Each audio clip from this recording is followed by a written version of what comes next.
চিরদিনই তুমি যাওয়া ধারাবাহিকে দেখেছিলাম আমরা আর্য অপর্ণাকে নিজের কাছ থেকে দূরে করতে চায় না, সেই জন্য ও যে কোম্পানিতে জয়েন করেছিল সেই কোম্পানি 70% শেয়ার কিনে নিয়ে কোম্পানিটাকে মার্জ করিয়েছিল আর নিজের অফিসের সাথে যুক্ত করেছিল।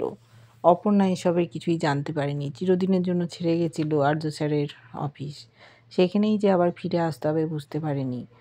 ওরই অফিস কলিগ নিয়ে গেছিল অপর্ণাকে আবার সেই অফিসে। দেখে তো অবাক, সবাই অপেক্ষা করছিল অপর্ণার জন্য। নতুন সিইও খুব খুশি, সকলের সাথে আলাপ করিয়ে দিচ্ছে। অপর্ণা এসে পৌঁছেছে। আর্য স্যার বলছে, অপর্ণা তুমি এসো।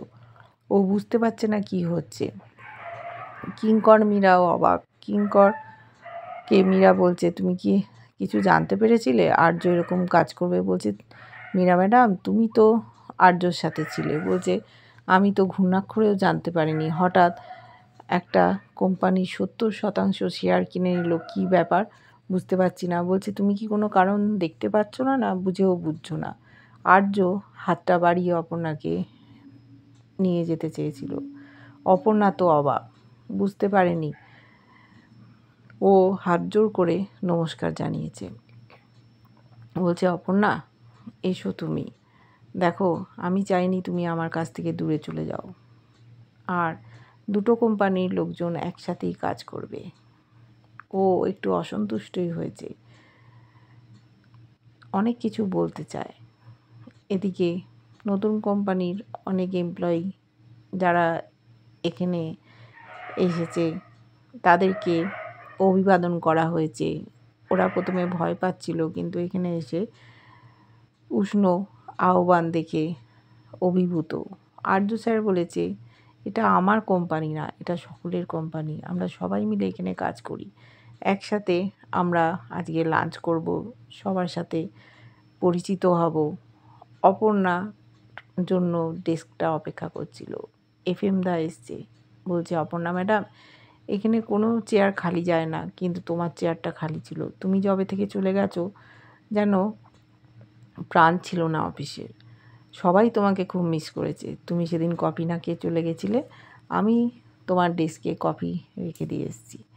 সকলে হৈ হৈ করে ওর জায়গায় নিয়ে গেল। ওখানেও আসতে চায়নি, বুঝতে পারছে না এটা কেন করলো আর্য স্যার। আর্য গেছে অপর্ণার সাথে কথা বলতে। বলছে, স্যার এটা কি ভবিতব্য?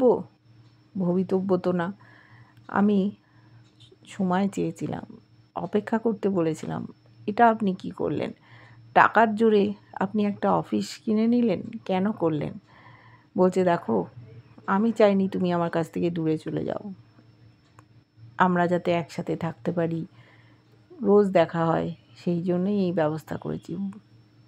অপর্ণা খুব রেগে গেছে, বলছে, টাকার জোরে সব কিছু করা যায় তাই না? আমি তো এটা ভাবতেও পারছি না, আপনি এরকম না করলেও পারতেন। বুঝতে পেরেছে অপর্ণা রেগে গেছে। বলছে, দেখো অপর্ণা, তুমি আমার কাছ থেকে অনেক কিছুই জানতে চেয়েছো, কিন্তু সময় সুযোগ হয়নি। আমি তোমাকে এখনই বলতে পারি, এত লোকজন আছে এখানে বলা সম্ভব না। তুমি আমাকে একটা শেষবারের মতো সুযোগ দাও, আমি তোমাকে আমার সব কথা বলবো।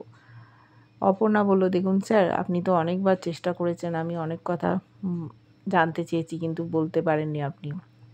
বলছে, তুমি অফিসের পর একবার দেখা করো, আমি আজ তোমায় সব প্রশ্নের জবাব দেব। এদিকে ডাকতে এসছে আর্যকে, নতুন সিইও ডাকছে, 1 মিনিট সময় চেয়েছে। অপর্ণাকে বলল, আমি তোমার জন্য অপেক্ষা করব।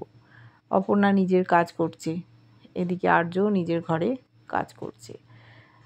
আর্যর মনটা খুশি খুশি, দুজনে একই জায়গায় আছে। অপর্ণা মনে মনে ভাবছে, আমি কি যাব আর্য স্যারের সাথে দেখা করতে?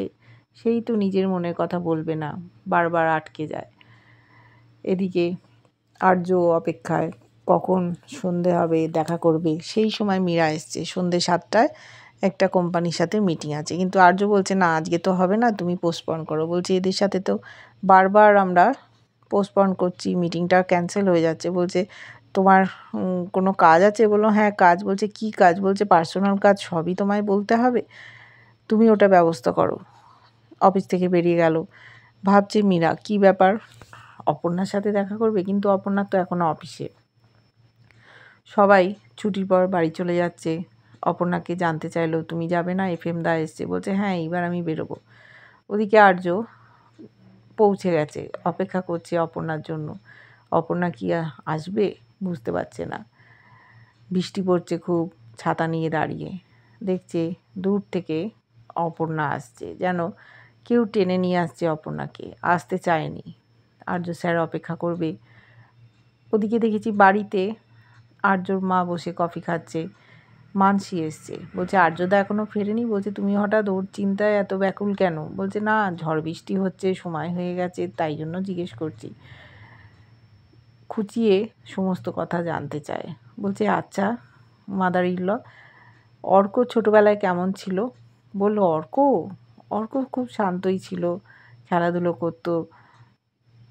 তারপর বলছে হঠাৎ তুমি অর্কর কথা জানতে চাইছো, ছোটোবেলার কথা এতদিন তো জানতে চাওনি। তারপর বলছে আর্যদার ছোটোবেলাটা এইরকমই গম্ভীর শান্ত প্রকৃতির ছিল না দুষ্ট ছিল? বলছে আর্য আর্য হ্যাঁ ওই রকম দুষ্ট ছিল।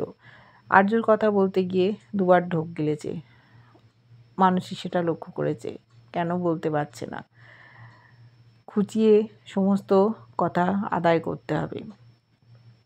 অপর্ণা নতুন কোম্পানিতে জয়েন করেছিল, কেন করেছিল? এদিকে হঠাৎ জানতে পেরেছে যে মীরা এসছে। এত রাতে মীরা হঠাৎ বাড়িতে? মীরা বলছে আর্যর সাথে আমার একটু প্রয়োজন ছিল, তোমরা একটু ডেকে দেবে? বলছে এই ঝড় বৃষ্টি রাতে তুমি হঠাৎ এসছো, কী ব্যাপার? ফোনেই তো কথা বলতে পারতে। বলছে একটা বিশেষ দরকারে এসছি। আর্য নিশ্চয়ই বাড়ি ফিরে এসছে। তখন ওর মা জানিয়েছে না, আর্য ফিরেনি। বলছে আর্য ফিরেনি? কোথায় গেছে? আপনারা খোঁজ করেননি? ওর তো বিপদ হতে পারে। বলছে না, ওর কেন বিপদ হবে? কী হয়েছে? তুমি এত চিন্তা করছো কেন? সব খবরই তো তোমাদের কাছে থাকে। বলছে না, আর্য কোথায় গেছে আমরা তো সেসব জানি না। অপেক্ষা করছে, বলেছিল চলে যেতে, পরে কথা বলতে, কিন্তু ও কিছুতেই যাবে না, ওখানেই বসে আছে। বুঝতে পারছে না মানসিও কেন মীরা এখানে এসছে। তখন ও কাঁদছে। আর্যর মা বলছে কী ব্যাপার মীরা, তুমি কাঁদছো কেন? বলছে আমি আর্যকে খুব ভালোবাসি। এরা তো শুনে অবাক, কী করবে এবার। এদিকে আর্য অপেক্ষা করছিল, উপস্থিত হয়েছে অপর্ণা।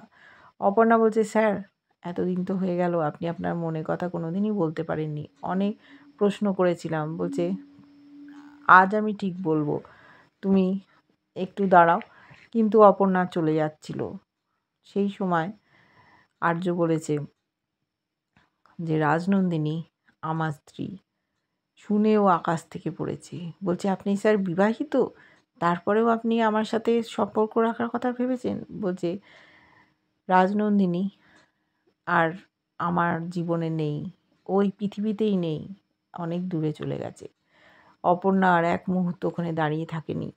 ও মনে মনে ভাবছে আমি একজনের জায়গা নেব, যে আর্য স্যারের মন জুড়ে যে ছিল তার জায়গাটা নেব, কিন্তু আমি সেই দুঃখটা কি ভুলে দিতে পারবো? এবার আমি কি করব? ওই জন্যই আর্য স্যার এতদিন চুপ করেছিলেন, তার মনের কথাটা আমাকে বলতে পারেননি। ওদিকে আর্য ভাবছে যে অপর্ণা সব জানার পর আমাকে ছেড়ে কি চলে যাবে? মনে পড়ছে যখন বিয়ের কথা বলতে গেছিল আর্য স্যার, বোঝাতে গেছিল অপর্ণাকে, তখন চিৎকার করে বলেছিল স্যার আমি আপনাকে ভালোবাসি। সেই সব কথা মনে পড়ছে আর্যর। কিন্তু সমস্তটা শুনে অপর্ণা কী করবে?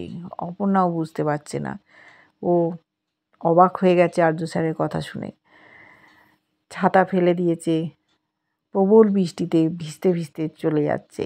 ওদিকে আর্য অপেক্ষা করতে করতে নিজের মনের কথা বলে এবার চিন্তা করছে আদৌ কি অপর্ণা ফিরে আসবে ওর জীবনে। ওদিকে মীরা আর্যর মায়ের কাছে বলে দিল যে আর্যকে ভালোবাসে। সেটাই বা ওরা কি করে গ্রহণ করবে? আর্য যে অপর্ণাকে ভালোবাসে এ কথা মানসীও জানে, আর আর্যর মাও জানে। হঠাৎ করে মীরার এই ভালোবাসার গল্প ওরা কিভাবে অ্যাকসেপ্ট করবে? এদিকে অপর্ণা বাড়ি ফিরে কি করবে? আদৌ কি আর্যর জীবনে ফিরে যাবে, নাকি ওদের ভালোবাসাটা অসম্পূর্ণ রয়ে যাবে? মীরা আর্যর জীবনে ফিরে আসবে, সমস্তটা দেখার জন্য আমরা অধীর আগ্রহে অপেক্ষা করছি। কেমন লাগছে নতুন আপডেট অবশ্যই জানিও। ভালো লাগলে লাইক কমেন্ট সাবস্ক্রাইব করো। আর যারা ফেসবুক পেজ থেকে দেখছো ফলো করে সাথে থেকো।